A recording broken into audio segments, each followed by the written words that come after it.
Diga conmigo, Santo y Divino Espíritu, lléname plenamente de tu luz, de tu sabiduría. Así sea. Siéntense un momentico. Queridísimos hermanos, hoy la Iglesia nos invita a reflexionar sobre Jesús cargando con la cruz, Jesús el Nazareno. ¿Y para qué nos invita a reflexionar sobre Jesús cargando con la cruz? Para recordarnos varias cosas. La primera, que Jesús nos enseñó cómo tenemos que pasar por esta vida soportando el sufrimiento, el dolor, la traición, la angustia, la soledad, el abandono, todo lo que requiere sufrimiento o conlleva sufrimiento en la vida, llámese como se llame. Él hoy nos enseña cómo se carga esa cruz, con humildad, con sencillez, con abandono en manos de Dios, con tranquilidad, sin desesperarnos, sabiendo que después de la pasión y muerte viene la resurrección. A nosotros eso se nos olvida. Y cuando viene alguna enfermedad, algún sufrimiento, algún problema, alguna angustia, de una vez nos amargamos, de una vez nos apartamos de Dios, maldecimos, perdemos la paz. Y Jesús dice, no, así no es. Y Jesús nos da un dato curioso. Los sufrimientos purifican el alma. El dolor, la traición, la angustia, la enfermedad, purifica el alma y fortalecen el espíritu. Hace que el ser humano sea purificado como el oro en el crisol. Claro, eso cuesta. Y por eso la Iglesia la llama pasión y muerte, para mostrar que eso no es fácil, que no es soplar y hacer botella, que eso es difícil, hay que padecer, se sufre. Pero también nos da la clave que Jesús sufrió todo eso porque se sentía amado, se sentía acompañado por su Padre Dios. Y Jesús soportó todo eso con paciencia, con amor, incluso perdonando a los que le atormentaban, porque sabía que su Padre Dios había permitido eso en su vida. Padre, si quiere aparta de mí este cáliz, pero que no se haga mi voluntad sino la tuya. Sabía que dentro de la voluntad de Dios estaba que el ser humano fuera purificado por el dolor y el sufrimiento, o que el sufrimiento y la pasión fuera un elevar al ser humano al plano espiritual más alto posible, para fortalecer el espíritu. Y por eso Dios nos brinda la oportunidad a cada uno de nosotros de encontrarnos en el camino de la vida, gente que nos haga la vida a cuadritos. Por eso Dios permite que haya enfermedades en nuestro cuerpo. Por eso Dios permite que haya cosas difíciles en nuestra vida para que vayamos purificándonos como el oro en el crisol, para que vayamos adquiriendo virtud. Y nos presenta entonces a Jesús como modelo. De ahí que hay gente que se viste de nazareno y hace promesas de nazareno, que no es otra cosa sino tratar de seguir el ejemplo del nazareno, como él lo vivió, como él fue capaz de amar en medio del dolor, sufrir con paciencia, vivir la virtud de la humildad y de la paciencia en medio de los sufrimientos. Yo debo seguir ese mismo camino porque Él ha pasado a ser mi modelo. Pero no solamente es para eso. Jesús aceptó pasar por ese sufrimiento, por ese tormento, por esa pasión y esa muerte, para decirte a ti, para decirme a mí que no estamos solos cuando tenemos un sufrimiento o una enfermedad o una angustia, que no estamos solos, que Él nos entiende porque Él ya pasó por ahí y conoce lo que es el sufrimiento, que Él no se hace el desentendido, porque Él vivió en carne propia lo que tú vives, lo que yo vivo. ¿Quién más que Él nos puede entender? Cuando te encuentras con alguien que te insulta, ¿quién más que Él te puede entender si fue insultado? Cuando te encuentras con alguien que te calumnia, inventa una calumnia, una mentira contra ti para hundirte, ¿quién más que Él te puede entender si siendo inocente fue calumniado? Cuando tenemos un sufrimiento muy grande, cuando la gente se vuelve contra nosotros totalmente, se encarniza contra nosotros, ¿quién más no puede entender sino Él, que por ahí pasó? Cuando somos humillados, despreciados, cuando alguien nos golpea, cuando alguien nos escupe, cuando alguien nos traiciona, ¿habrá alguien que nos pueda entender más que Él? Por eso la Santa Madre Iglesia nos pide que saquemos en procesión en la iglesia al Nazareno para que recordemos que hay alguien que nos entiende, pero para recordar también que hay alguien que es un modelo a seguir. No como dicen los protestantes, es que los católicos tienen dioses, es un Dios que cargan los católicos a hombros. La ignorancia atrevida, digan lo que le venga en gana, pero el católico sabe que no es un Dios esa imagen, sino que es recordando a Dios, que hace 2000 años se encarnó, el Emmanuel, Dios con nosotros, y sirvió de ejemplo y testimonio para cada uno de nosotros. Queridos hermanos, ni ustedes ni yo podemos llegar a la feliz resurrección de la vida eterna sin seguir los pasos de Jesús Nazareno con la cruz a cuesta. Esa teología protestante, pare de sufrir, no tiene nada que ver con la teología de Cristo, con el modelo y el ejemplo de Cristo. Al contrario, es propio del cristiano hacer del dolor y del sufrimiento una oración que tenga valor redentor. Unir mis sufrimientos, mis dolores, mis enfermedades a los sufrimientos de Cristo en la cruz para que tenga un valor redentor.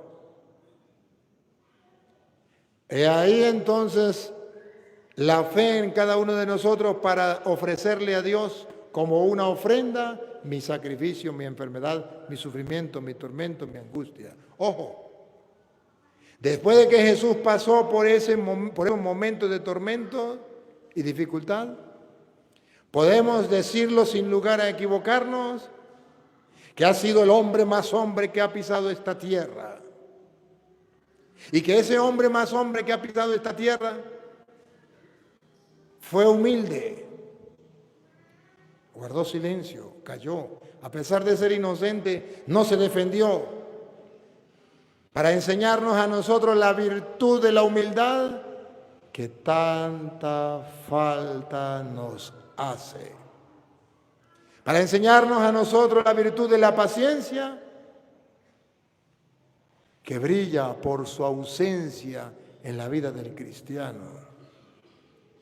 Que Él nos enseña que no debemos ser un fosforito que se enciende de nada, maldice e insulta y manda a cualquiera para el infierno, lo quiere destruir o acabar, porque Él, siendo Dios, fue capaz de guardar silencio no defenderse y fue capaz de decir perdona a los padres porque no saben lo que hacen. Entonces, queridos hermanos, tenemos un modelo a seguir. Ahora el Evangelio. El Evangelio de hoy es el de San Mateo, capítulo 26, versículo 14 en adelante. No me gusta cómo comienza. No me gusta. Porque no comienza con los laicos, comienza con los curas. No me gusta. Pero es el Evangelio que vamos a hacer. Primero, el Evangelio comienza mostrándole a los sacerdotes, a los obispos, el riesgo que corremos en el mundo. Las tentaciones más grandes de un sacerdote, de un obispo en el mundo, hoy lo refleja la palabra de Dios.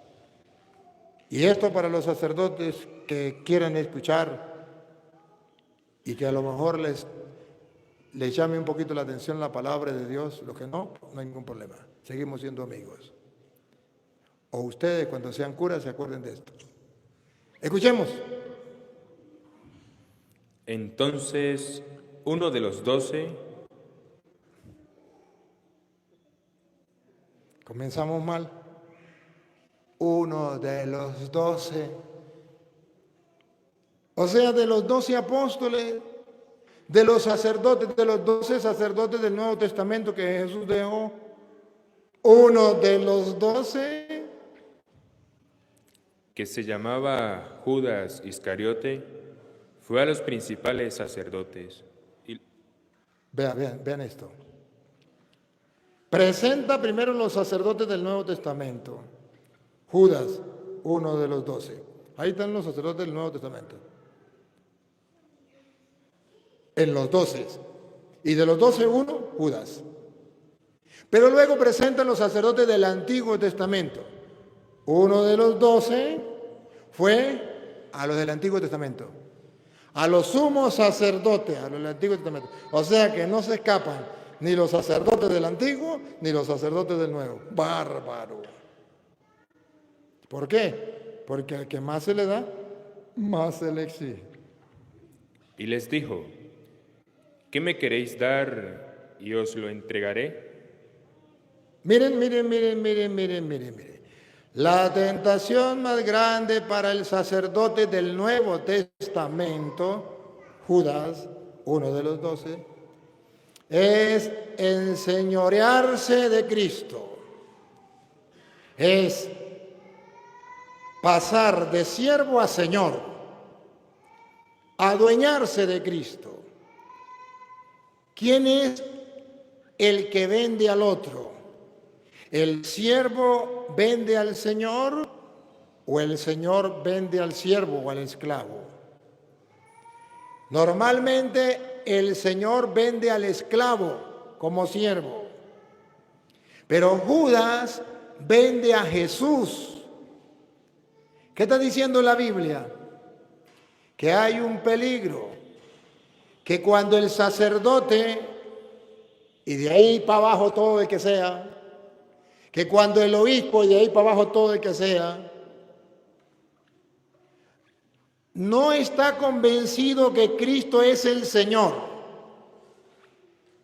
entonces él se llena de soberbia y orgullo y se siente Señor por encima de Cristo.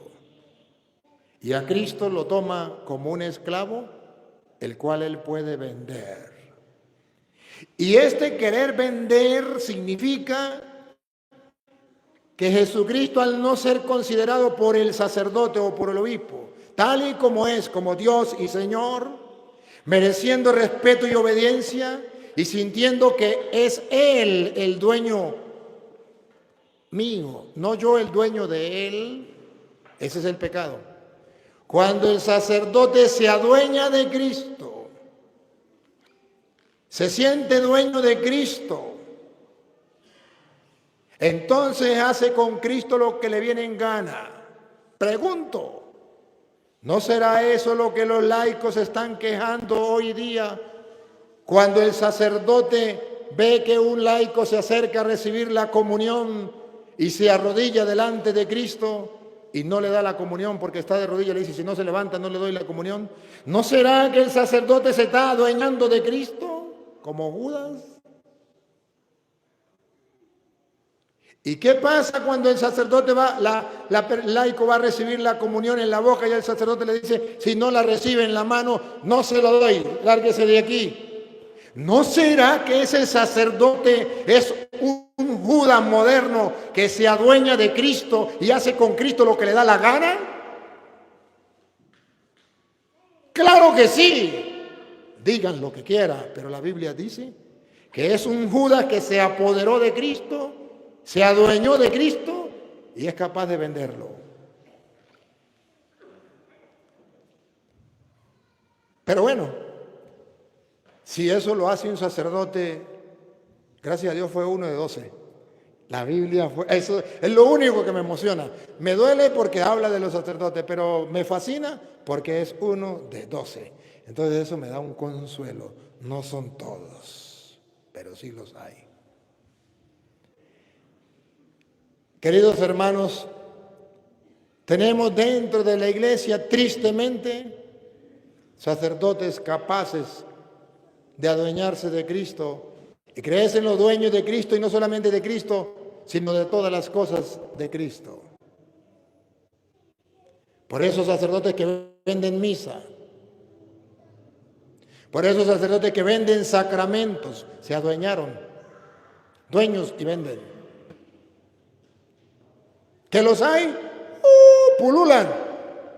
Gracias a Dios, no todos. Y entonces ya no es Cristo el importante, el Señor. Ya el importante es el sacerdote. Ya lo importante es el obispo. Gracias a Dios son poquitos, pero hay obispos que se creen los dioses y señores del universo. Y no saben que son simples siervos, servidores. Y han pasado a ser señores y a Cristo lo han puesto de servidor, olvidándose que Cristo es el Señor. Estoy haciendo una reflexión al interior de la iglesia porque no puedo taparme los ojos y ver lo que está pasando en la iglesia. Porque antes había un problema. El problema era que los ateos dañaban la fe del pueblo cristiano. Y entonces los sacerdotes guiaban al pueblo por el camino del bien y los ateos venían y los conducían por el camino del mal. Hoy nos encontramos con otro problema más difícil. Hoy los laicos tienen que vivir y encontrarse un problema más difícil, lo dice hoy la Biblia, que es que los mismos elegidos por el Señor, uno de los 12, es el que lo está traicionando. Entonces, ¿qué hace un laico cuando ve que uno de los 12, un elegido, un consagrado, le está traicionando? Ahí es donde está el problema. Y el laico tiene que ser capaz de detectar a la luz de la palabra de Dios cuando un sacerdote lo está llevando por el buen camino o cuando no lo está llevando por el buen camino. Capacidad tiene de pensar y tiene la palabra de Dios que le puede iluminar. Marque ahí. Pasemos a San Juan capítulo 6 versículo 70, donde nos viene el mismo Jesús lanza una queja. Pero una queja que debería hacernos temblar a los sacerdotes y a los obispos, para mirar cómo estoy viviendo mi encuentro con Cristo, mi relación con Cristo. ¿Él es el Señor o yo soy el Señor? Yo soy el dueño de Él y hago con Él lo que me da la gana, y con todo lo que se refiere a Él, soy el dueño de Él y dueño de lo que Él tiene y hago con eso lo que a mí me da la gana. ¿O Él es el dueño y yo soy un simple administrador, un simple embajador, un simple siervo? Escuchen cómo en San Juan capítulo 6 versículo 70 Jesús lanza una para sacar de jonrón a aquellos sacerdotes y obispos que se creen dueños de Dios. Jesús le respondió: ¿No os he escogido yo a vosotros los 12? 12. Representa a los sacerdotes del Nuevo Testamento en los apóstoles. ¿Y uno de vosotros es diablo? Y uno de vosotros es un diablo. Jesús fue capaz de detectar a ese sacerdote diablo. Ahora el problema es, los laicos están preparados a la luz de la palabra para descubrir cuando un sacerdote está haciendo el papel de diablo dentro de la iglesia. Ahora, Jesús no generaliza como los protestantes. Todos los curas son unos diablos. No, Jesús dice uno de los 12. Los protestantes son más que Jesús. Todos los curas. Un momentico. Y en Mateo capítulo 16, versículo 21 en adelante, Jesús explica cuándo es que un obispo, incluso un papa, cuándo un sacerdote puede llegar a ser tropiezo para el pueblo o un diablo en medio de la comunidad cristiana. Escúchenlo, no lo digo yo, no lo escribí yo. Padre, pero ¿a usted no le parece que una falta de respeto hacia los obispos y hacia los curas? Ya un momentico. Estoy leyendo la Biblia y si no está en la Biblia no me crean. No podemos taparnos los ojos. ¿Qué dice la Biblia? Desde entonces comenzó Jesús a aclarar a sus discípulos que le era necesario ir a Jerusalén y padecer mucho de los ancianos, de los principales sacerdotes y de los escribas, y ser muerto y resucitar al tercer día. Entonces Pedro, tomándole aparte, comenzó a reconvenirle diciendo: Señor, ten compasión de ti, en ninguna manera esto te acontezca. Pero él, volviéndose, dijo a Pedro, Atención, si eso es a Pedro, ¿qué se espera de los demás? ¿De ahí para abajo? Cualquiera. quítate de delante de mí, Satanás. Aquí está la expresión de Cristo. Uno de los 12 es un diablo. Ahora le dice a Pedro, quítate de mi vista, Satanás. Hermanos, si no tuviera la segunda parte, nos quedaríamos perdidos. Pero la segunda parte te muestra a ti, laico, y me muestra a mí, sacerdote, cuando un elegido de Dios deja de ser ese papel, de jugar ese papel, y pasa a ser un instrumento del diablo. Ahí viene, escúchenlo. Quítate de delante de mí, Satanás, me eres tropiezo. La frase, me eres tropiezo. ¿Hay curas, hay obispos tropiezo para los laicos? Sí. Está escrito. ¿Cuándo? Doña Lupa. Aquí está. ¿Cuándo? ¿Solo por el hecho de ser sacerdote? No, son los ministros de Dios. Pero esos ministros de Dios pueden ser instrumentos del diablo. ¿Cuándo? Porque no pones la mira en las cosas de Dios. Cuando no pone la mira en las cosas de Dios, sino en la de los hombres. Listo. Todo obispo que ponga la mira en las cosas de los hombres y no en las cosas de Dios, hace tropezar al pueblo de Dios y es un diablo. Todo sacerdote que no piense como Dios, sino como los hombres, llámese como se llame, sea párroco de la iglesia que sea, es un tropiezo para los laicos y es un diablo como Judas. A pesar de que sea uno de los 12 laicos, lo más difícil para ustedes es poder detectar en un sacerdote, en un elegido de Dios, cuando es piedra de tropiezo. Eso es lo que hoy día nos cuesta, pero Dios nos da la clave. Cuando usted escucha a un obispo o a un sacerdote, no pensar como Dios, sino como los hombres, listo, ese es.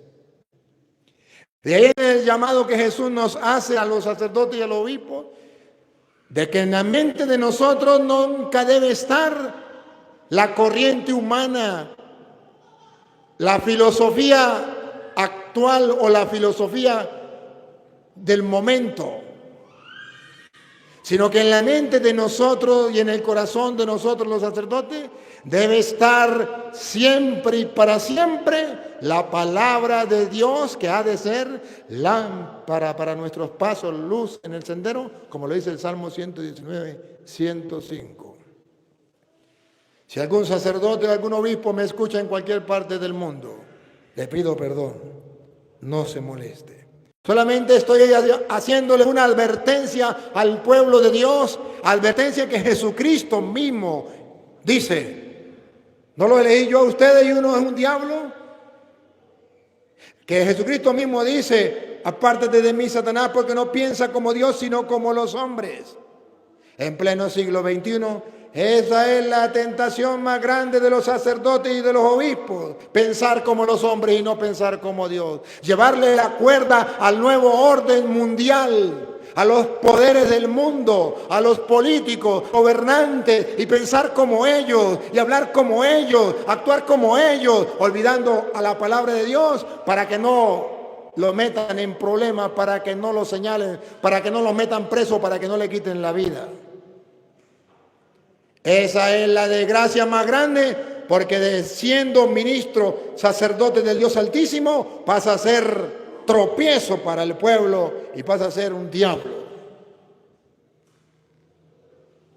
Y lo advierto a través de las redes para que el pueblo mire que es necesario leer las Escrituras para descubrir cuando un sacerdote está enseñando cosas de hombre.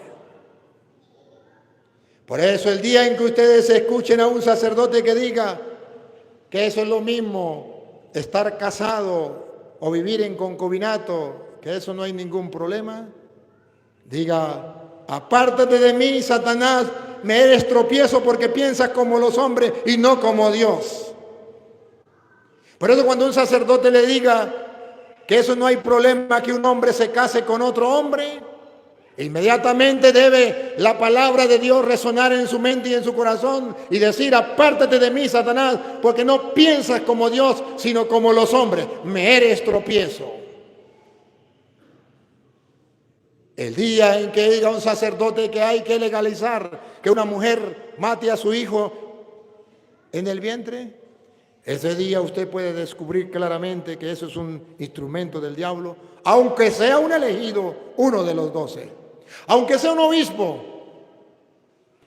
¿qué importa? Si Jesús lo puso en la persona de Pedro para decir que de ahí para abajo, todos. El que piense como los hombres y no como Dios. Tentación, sacerdotes, tentación, obispo, para nosotros en pleno siglo XXI, pensar como los hombres, para que no nos metan a la cárcel, para que no nos señalen, para que no nos digan cualquier tontería o para que no nos maten. Esa es la tentación y dejamos de ser instrumento de Dios para ser instrumento del diablo. ¡Qué bárbaro! Y por eso el Evangelio entonces hoy dice, uno de los 12, llamado Judas, fue y le dijo, ¿cuánto me dan? Y se lo entrego, se lo vendo. Él es mío, yo hago con él lo que yo quiera. Yo soy el Señor de Jesús. Ya Jesús no es el Señor. Queridos hermanos, y si eso le pasa a un sacerdote, ¿no te puede pasar a ti? Claro que sí. El día en que tú te olvides que Jesús es, perdiste. Pasaste a ser un Judas traidor. El día en que te sientas dueño de Dios. El día en que no le obedezca al Señor, sino que Jesús tiene que hacer lo que tú mandas. Ya no es Jesús el que da la orden. Lo importante ya no es la palabra de Dios, lo importante es lo que yo piense, lo importante es lo que yo diga. Ahí usted pasa a ser un Judas traidor. Llámese como se llame. Y ese es el problema de los protestantes. Porque a los protestantes les importa un comino lo que diga Cristo. A ellos les importa lo que diga su pastor o lo que le llegue a la cabeza. Y ellos engañan a la gente diciendo, es que el Espíritu Santo me dice, el Espíritu Santo me iluminó. No, Señor, el Espíritu Santo habla a través de la palabra de Dios. Ese es el Satanás que está engañando a los protestantes, y por eso cada protestante saca su propia doctrina, y por eso hay tantas sectas y se llaman cristianos evangélicos, porque piensan como los hombres y no como Dios, porque ya no se creen siervos del Señor, sino son ellos los señores, y Jesús hace lo que ellos manden y punto. Si Jesús dice, reciban el Espíritu Santo, a quien ustedes le perdonen los pecados les quedan perdonados, Él es el Señor, hay que obedecerle, mande. Ahí está el sacramento de la confesión. Pues yo soy más que Él, yo soy el dueño de Él. Ahora tiene que la gente confesarse directamente con Dios o en la pata de un palo, pero eso no está en la Biblia, pero eso es lo que yo digo. Ya Jesús no es el Señor, ya es un esclavo y usted hace con él lo que quiera, lo vende, lo traiciona. Jesús agarró pan y dijo, tomen, coman, esto es mi cuerpo que es entregado por ustedes, hagan esto en memoria mía. Pues no lo hago, yo no estoy de acuerdo con eso, porque Jesús no es el Señor, el que manda aquí soy yo, es un mero símbolo, Jesús se equivocó, eso no es verdad. Bárbaro, lo está entregando como un Judas, traidor. Jesús dijo, tú eres Pedro, sobre esta piedra edificaré mi iglesia y a ti te doy la llave del reino de los cielos. Pero como yo soy más que Jesús, digo, no, Jesús se equivocó. Yo fundo mi propia iglesia. Jesús que fundó la iglesia de él, no, esa no sirve. La mía sí sirve. Esa es la verdadera, eso es lo importante. Y se vuelven traidores, Judas traidores. Ese es el problema que tenemos. Y lo más triste es que la gente no se da cuenta que dentro de la iglesia y fuera de la iglesia hay Judas traidores que piensan como los hombres y no como Dios. Por eso cuando ustedes a veces llegan y me dicen, mire padre, usted sabe que yo estoy casada por la iglesia, pero yo a ese sinvergüenza ya no lo quiero, yo quiero al vecino y yo lo amo como si lo hubiese parido, yo soy mi príncipe azul. ¿Usted qué me dice, padre? Me voy con él, ¿verdad que sí? Es que yo me siento muy feliz con él. Yo lloro con usted y le digo, ay, qué triste que usted lo ame tanto y que el otro no, pero no se puede ir con él. ¿Cómo que no? Si el cura tal me dijo que sí. Él piensa como los hombres y no como Dios. La Biblia dice que no. Padre, mire, usted sabe que yo era casada por la iglesia hace tiempo, pero usted sabe que tengo un marido, otro hombre, que yo dejé a mi marido, porque ese no lo aguanté. Y entonces ya tengo 10 años con él. Pero vivo mejor con él que con el otro. ¿Verdad, padre? Que no hay ningún problema y puedo pasar a confesar. ¿Usted me da permiso para confesar y para comulgar? Pues yo no le puedo dar permiso porque Dios dice que lo que Dios ha unido que no lo separe el hombre. Usted es un anticuado. Por eso que la gente no le viene a misa. Me voy para el otro cura, que ese sí me entiende. Claro, ese piensa como los hombres y no como Dios. Es que la misma gente no es capaz de descubrir. Ese es el problema que tenemos en la iglesia. Y por eso las cosas marchan mal. Y si no lo denuncio yo, no puedo ser verdadero discípulo de Cristo. Porque esto lo denunció Cristo. Y sigue sucediendo. Sigue. Y les dijo, ¿qué me queréis dar? Y yo os lo entregaré. Y ellos le asignaron 30 piezas de plata. Los otros lo compraron. Compraron a Jesús. Judas lo vendió. Sacerdote del Nuevo Testamento. Y los otros sacerdotes del Antiguo Testamento lo compraron. ¿Para qué lo compraron? ¿Querían tener a Cristo? ¿Querían estar cerca de Cristo? No, para matarlo. Para acabar con él. Y esto significa que hay personas que dicen buscar a Cristo, como los protestantes, que dicen buscar a Cristo y querer a Cristo, pero ¿para qué lo quieren? Para matarlo, para acabar con él, para destruir su doctrina, para acabar con su iglesia, para acabarlo, eliminarlo. Cualquiera pensarían que lo estaban comprando para algo bueno. Y desde entonces buscaba oportunidad para entregarle. El primer día de la fiesta de los panes sin levadura, vinieron los discípulos a Jesús diciéndole: ¿Dónde quieres que preparemos para que comas la Pascua? Queridos hermanos, aquí hay otra enseñanza. El primer día de los panes ácimos, Jesús va a celebrar la Pascua con sus discípulos. A ver. ¿Qué eran los panes ácimos? O panes sin levadura. ¿Qué significado tiene en la Biblia? A ver, si ustedes recuerdan que el pueblo fue esclavo en Egipto y el pueblo fue liberado por Dios, pero la noche de la liberación, las mujeres, como el afán de que era la Pascua, el Señor iba a pasar liberando al pueblo, las mujeres en su rapidez y tenían que salir rápido, corriendo, no le echaron levadura al pan, no le dio tiempo. Entonces tuvieron que sacar pan sin levadura. Y en ese momento agarraron ese pan, y como era un pan sin levadura, significa no era un pan viejo, porque el pan viejo, aquel que le había dado tiempo de hacerlo, ese pan tenía levadura. Ahora vienen a comer un pan sin levadura. O sea, ¿qué está diciendo la Biblia? Que para poder comer la Pascua con el Señor, que para poder recibir el paso del Señor, yo tengo que desprenderme de lo viejo, el pan con levadura, y tengo que agarrar algo nuevo en mi vida. Por eso la Pascua es con panes ácimos, sin levadura. O sea que yo tengo que desprenderme del hombre viejo. Tengo que desprenderme en la Semana Santa para la Pascua con el Señor del pecado, de aquello que me hace antiguo y me hace viejo, o el hombre viejo, que es el hombre pecador. Y tengo que comenzar a comer el pan ácimo, sin levadura. O sea, tengo que ser una persona nueva.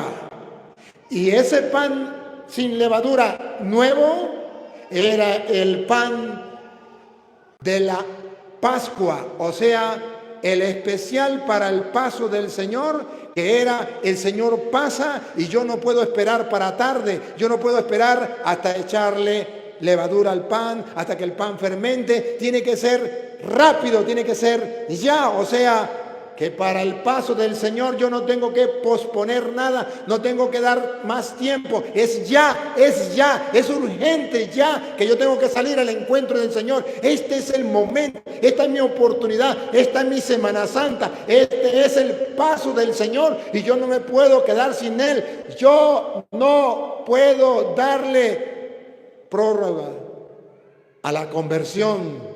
No puedo dejarle más tiempo para cambiar. Yo no puedo vivir más tiempo en el pecado. Ya basta, ya. Es el momento. Es el paso. ¿Y saben qué significa Pascua? Paso. Que si no lo aprovecho ahorita, pasó y perdí la oportunidad. El paso del Señor, que el Señor va pasando y yo no puedo perder la oportunidad. Entonces dice la Biblia que Jesús, el primer día de los panes ácimos sin levadura, Jesús fue a celebrar la Pascua, el paso del Señor con sus discípulos. No podían dejarlo pasar, tenían que aprovecharlo. Es ahí que entonces la iglesia dice que en la Semana Santa yo tengo que confesarme para sacar el pan con levadura y dejar el pan sin levadura, nuevo. Y no puedo dejarlo para la próxima Semana Santa porque ahora viene la Pascua, el paso del Señor, y yo tengo que salir al encuentro con el Señor y no puedo dejarlo para el otro año. Eso es lo que significa la Pascua, los panes ácimos con el Señor en la cena. Y él dijo: id a la ciudad, a cierto hombre, y decidle: el maestro dice, mi tiempo está cerca. En tu casa celebraré la Pascua con mis discípulos. Y los discípulos hicieron como Jesús les mandó. Ahí está el secreto. Escuchen el secreto para vivir la Pascua. Atención. Escuchen el secreto para comer los panes ácimos y vivir la Pascua con el Señor. ¿Y los discípulos? Y los discípulos hicieron como Jesús les mandó. Y los discípulos Hicieron como Jesús les mandó. no se puede comer pan sin levadura, pan nuevo. No se puede vivir la Pascua si no se hace como Jesús ha mandado, si no se obedece su palabra. Porque Él le dijo, vayan y le indica a la casa del frente y díganle al dueño que el Señor manda decir dónde vamos a preparar la Pascua. Todo lo que el Señor mandó, mande. Esto quiere decir que para poder vivir la Pascua debemos escuchar con atención la palabra de Dios y obedecerla al pie de la letra, gústeme o no me guste, quiera o no quiera. Para eso entonces es las reflexiones de la Semana Santa, las homilías. Para eso es necesario leer las Escrituras, empaparme de ella y ver qué es lo que yo tengo que hacer para poder comer la Pascua. Porque si no obedezco la palabra de Dios, no puedo celebrar la Pascua con Jesús. La pregunta es, ¿estamos haciendo caso a su palabra para pensar como Dios y no como los hombres? ¿O estamos haciendo como Pedro, pensando como los hombres y no como Dios? Entonces seremos en la iglesia tropiezo para los demás y seremos un diablo para los demás. No solo Pedro, también ustedes. ¿Cuántas veces ustedes han sido un diablo para los demás diciéndole, mire, esta enfermedad que usted tiene seguro es una enfermedad postiza, vaya a un brujo? Estás pensando como los hombres y no como Dios. Eres un instrumento de Satanás, eres tropiezo. ¿Cuántas veces la mujer o una mujer le ha dicho a otra, mire, no, usted salió embarazada, vaya, yo tengo un doctor que le da algún tomo para que bote eso? Está pensando como los hombres y no como Dios. ¿Cuántas personas le han dicho a otras, no se case, no sea tonto, mire, uno se casa y ya mañana se separa, mejor vivan así, si hay amor, vivan así? Eres tropiezo, piensa como los hombres, no dentro de la iglesia. ¿Cuántas personas te han invitado a tomar licor? Vamos a tomar licor. Eso que uno se embriague una vez al año, eso no hace daño. Eres tropiezo, eres instrumento de Satanás, eres un diablo. ¿Cuántas personas te han invitado a fumar droga? Eres un diablo dentro de la iglesia. ¿Cuántas personas te han llevado a hablar mal de otra, a difamar, a calumniar, a chismosear? Eres un diablo dentro de la iglesia. No importa quién sea. Ahí debemos tener cuidado, porque si no cumplimos la palabra de Dios, pasamos a ser tropiezo para los demás. ¿Cuánta gente quiere hacer el bien? ¿Cuántas mujeres, por ejemplo, quieren soportar con humildad y paciencia a su marido? Y la amiga o la vecina le dice, no sea boba, usted es una tonta, mire cómo la humilla, ¿hasta cuándo va a aguantar? Lárguese, si quiere yo le ayudo a buscar un mozo. ¡Oh, no! Instrumento de Satanás dentro de la iglesia.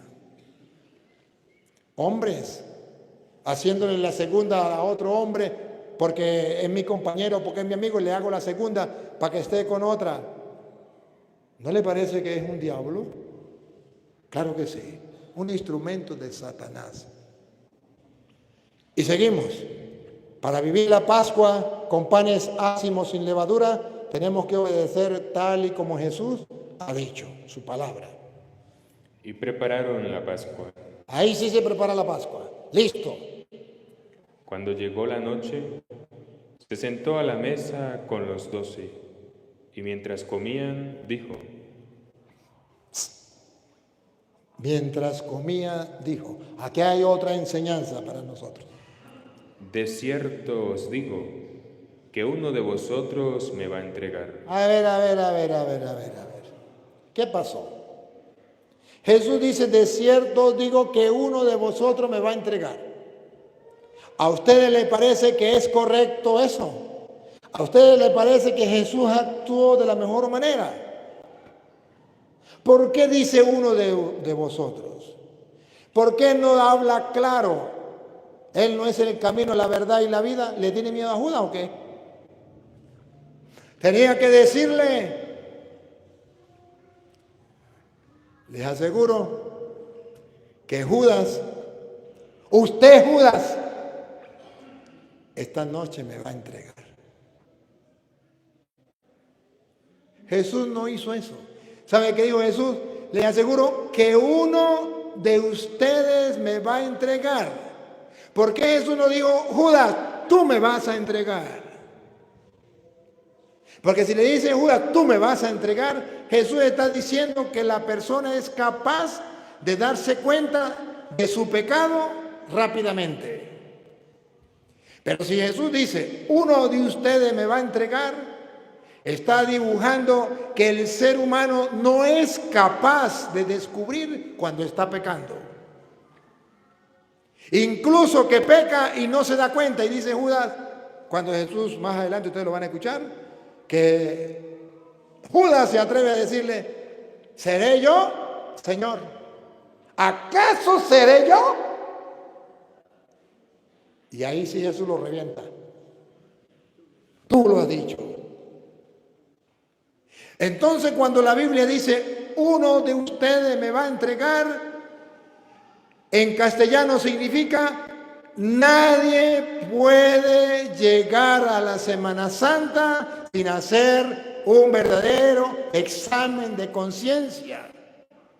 Cuando Jesús dice, uno de ustedes me va a entregar, significa, puede ser cualquiera, y como puede ser cualquiera, todos están llamados a reflexionar, a meditar, a mirar en qué ha fallado.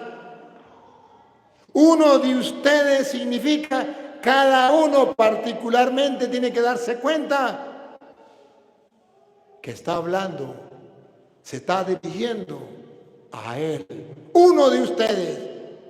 Entonces la Biblia dice que cuando Jesús dijo, uno de ustedes me va a entregar. Y entristecidos en gran manera, comenzó cada uno de ellos. Comenzó cada uno de ellos. Esa es la tarea. Esa es la tarea de ustedes y la tarea mía en esta Semana Santa. Cada uno en particular, no mirar al otro. Porque si hubiese sido Judas, Jesús le dice, Judas, tú me vas a entregar. Los discípulos no iban a mirarse ellos, sino iban a señalar a Judas y lo iban a mirar a Judas. Ah, Judas, ¿qué tenía que ser él? Claro, dígame. No, ellos comenzaron, se me olvidó cómo es. Y entristecidos. Ellos entristecidos. En gran manera. En gran manera. Comenzó cada uno de ellos. Comenzó cada uno de ellos. Ve la psicología de Cristo. Quiere que cada uno de nosotros nos examinemos. Que cada uno de nosotros reflexionemos. Hagamos un examen de conciencia. Cada uno. Que nadie se vaya a la casa sin hacer un examen de conciencia. A decirle, ¿soy yo, Señor? ¿Soy yo? La respuesta nos deja otra vez colgando. La respuesta nos deja otra vez dudando. Mire la respuesta. Entonces, no le dice, es Judas. Él respondiendo dijo, el que mete la mano conmigo en el plato. Si estaban todos en la mesa y todos comían del plato con él, y ahora le dice, el que come conmigo en el plato, ¿qué está diciendo? Aquí ninguno se salva. Que todos por igual me van a traicionar. Que todos por igual me van a vender. Que todos por igual son pecadores, que todos por igual deben reflexionar y deben cambiar, deben comer los panes ácimos y dejar a un lado los panes con levadura. Eso es lo que está diciendo. Que cada uno debe reflexionar y mirar su pecado y cambiar. Por eso dice, el que come conmigo a la mesa. Es como si Jesús nos dijera hoy actualicémoslo. Bueno, el que comulga conmigo. Todos comulgamos, ¿no? Bueno, eso significa. Es que mete la mano conmigo en la mesa. Pues todavía estamos confundidos. Y para que se den cuenta que todavía seguimos confundidos, porque Jesús no quiere decir que hay un solo pecador, sino que todos somos pecadores. Entonces Judas comienza a sentir, a ver, ¿seré yo? Hasta Judas pone cuidado. Ese me va a entregar. A la verdad, el Hijo del Hombre va, según está escrito de él. Mas ay de aquel hombre, por quien el Hijo del Hombre es entregado. Bueno le fuera a ese hombre no haber nacido. Entonces, respondiendo Judas, el que lo entregaba dijo, ¿soy yo, maestro? O sea, que el que mete la mano en el plato todavía dijo todos. Y Judas entonces dice, la conciencia ya comenzó a obrar. Y Judas dijo, ¿seré yo? Señor, yo como que presiento que puedo ser yo. Yo como que siento que no lo he hecho bien. Pero vean cómo la Biblia deja ahí claro que nosotros cuando pecamos no nos convencemos totalmente que eso es un pecado. Que sí, como que sí es pecado, pero como que no es pecado. A veces como que sí ofendí a Dios y a veces como que no lo ofendí. Y eso llegó a Judas. ¿Seré yo? Bueno, yo he hecho algunas cositas, pero eso no creo que sea tan malo. Porque yo no mato, yo no robo, yo no fumo, yo no tomo, yo no bailo pegado. Así son los Judas, como los protestantes. Yo pecado ni tengo. Ese Judas que dice seré yo, son los católicos y son los protestantes que dicen yo pecado no tengo. Y no es que no tenga pecado, es que se le metió el Judas. ¿O no? Cuando un protestante dice yo pecado no tengo, aleluya, gloria al Señor, no es que no tenga pecado, es que se le metió el Judas. Y cuando un católico dice yo tengo 5, 20 años sin confesarme, pero yo pecado no tengo, se le metió el Judas. O sea, no es capaz de descubrir que es un pecador. Y Jesús lo quiere ayudar. Y como Jesús lo quiere ayudar, Jesús le va a decir si es un pecado. Aunque tú no lo creas. ¿Jesús qué responde? Le dijo, tú lo has dicho. Listo. Pregúntele a Dios. En castellano Jesús está diciendo, si quieres saber si es pecado o no, nunca te preguntes tú mismo si eso es pecado. Pregúntele a Dios. Dios no te va a mentir. Dios le va a decir, sí, eso es pecado. Si tú te preguntas, Señor, pero acuérdese que yo, mire, yo no tenía en la casa nada y usted sabe, me dio la oportunidad de robarme eso, pero yo lo necesitaba, acuérdese, yo no tenía nada, Señor, ¿ve? Eso como que no es pecado. Y Jesús le va a decir, sí es pecado. Señor, pero mire, usted sabe, Señor, que yo a todo mundo le hablo, pero es que ese sinvergüenza, usted sabe el daño que me hizo, ¿no, Señor? Ese sinvergüenza no le perdono ni aunque me esté muriendo. Y no es que no lo odie, sino que no le hablo, Señor, porque mire, el daño que me hizo, ¿ve, Señor? ¿Me da cuenta que eso no es pecado? Y Jesús le dice, sí es pecado, tú lo has dicho. Señor, mire, yo soy un hombre y me gustan los hombres, pero eso no es pecado, ¿verdad, Señor? Sí es pecado. Señor, yo soy mujer, pero me gustan las mujeres, pero eso no es pecado. Sí es pecado. O sea, Jesús nos aclara. Jesús nos dice, si te preguntas tú mismo si es pecado o no, Señor, yo me emborracho nomás los fines de semana, pero eso no es pecado. Sí es pecado. Señor, yo digo mentiritas, pero son mentiritas blancas, ¿verdad? Eso no es pecado. Sí es pecado. Entonces, lo que la Biblia nos está diciendo aquí es, si te preguntas tú mismo y te respondes tú mismo si eso es pecado o no, estás perdido. Como Judas, no te darás cuenta que eso es pecado.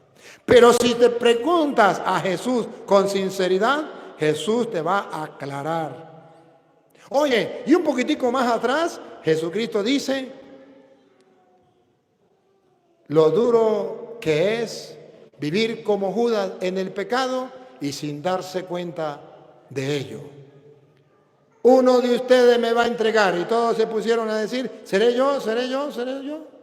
Y Jesús dice, el que metió la mano conmigo en el plato, ese es. Y después de eso, lo que sigue. A la verdad, el Hijo del Hombre va, según está escrito de él. Mas, ay de aquel hombre, por quien el Hijo del Hombre es entregado. Lo que Judas no se había dado cuenta. O sea, Jesús le está diciendo, Judas, ¿no te ha dado cuenta lo que conlleva el pecado? El Hijo del Hombre va a ser entregado, pero como está escrito, se va. Pero hay de aquel que lo entrega. Siga. Bueno le fuera a ese hombre no haber nacido. ¿Y por qué bueno le hubiese no haber nacido? ¿Es que no tiene perdón de Dios? No, no está diciendo eso. Es que está diciendo que para las personas que como Judas no son capaces de darse cuenta que está en el pecado y no tiene el deseo de salir del pecado y no quiere cambiar del pecado y no lucha contra el pecado, más le valiese no haber nacido. Cuando usted vive en el pecado, cuando yo vivo en el pecado y no hago ningún esfuerzo por salir del pecado, cuando no lucho ni así, más le valdría no haber nacido. Por eso es que ustedes y yo tenemos que luchar por examinar nuestra conciencia y tenemos que luchar contra el pecado. Que caemos, nos volvemos a levantar, pero nunca deje de saber que eso es pecado. Por eso la iglesia no le da la comunión a los que viven en concubinato. Más le vale no haber nacido, porque no se dan cuenta que es pecado. Y viven en el pecado y no quieren luchar para salir del pecado. No quiere, ahí sigue, ahí sigue. ¿Y por qué no se casa? Porque no me da la gana. ¿Y por qué no se separa? Porque no me da la gana. ¿Y por qué sigue así? Porque me da la gana. Mal le valiese no haber nacido. Cuando el ser humano no reconoce el pecado, cuando el ser humano no descubre que está en el pecado como Judas, cuando el ser humano no tiene el propósito de salir del pecado, más le valiera no haber nacido. Pero cuando el ser humano reconoce, como Pedro, su falla y lo llora, entonces ahí sí es verdad que está la misericordia de Dios y no hay ningún problema. O como el buen ladrón, ahí hoy mismo estarás conmigo en el paraíso. Hay diferencia, hay promesa para el que reconoce su miseria y su pecado y lo llora y comienza a luchar contra el pecado y Jesús ve que está luchando y Jesús le tiende la mano, ánimo, si puede, ánimo, lo levanta. Distinto con aquel que ni siquiera se da cuenta que está en el pecado. ¿Por qué los protestantes no se confiesan? Porque no se dan cuenta que tienen pecado. No es que no tengan pecado, es que ni siquiera se dan cuenta que tienen pecado. Más le valiera no haber nacido, porque no hay arrepentimiento, porque no hay búsqueda del perdón de Dios en el sacramento de la confesión. A quienes ustedes le perdonen los pecados le quedan perdonados y a quienes no se los perdonen le quedan sin perdonar. Llegó al final, ¿verdad? Queridos hermanos, hoy Dios nos ha hablado y nos ha hablado fuerte. Y no podemos sacarle el cuerpo y no podemos ser toreros. Tenemos que dejarnos impactar por esa palabra. Y si hoy ustedes recuerdan al Nazareno, es porque tenemos que seguir sus pasos, considerarlo Señor, cumplir su palabra y hacer lo que Él manda, para poder vivir como Él la pasión y muerte y poder triunfar con Él en la resurrección. Papá Dios, te doy gracias porque a través de tu palabra nos hablas. Gracias porque ella es lámpara para nuestros pasos, luz en el sendero. No queremos ser como Judas, traidores. Queremos reconocer nuestra miseria y nuestro pecado y luchar contra eso. Ayúdanos, Señor, para no ser tropiezo para los demás. Ayúdanos, Señor, para que podamos reconocer en lo más profundo de nuestro ser nuestra miseria y acudamos a ti, que es Dios de misericordia y que nos ofrece tu perdón. Y a ti, Dios, que quiere que todos los hombres se salven y lleguen al conocimiento de la verdad, a ti sea la gloria, el honor, el poder, la adoración por los siglos de los siglos.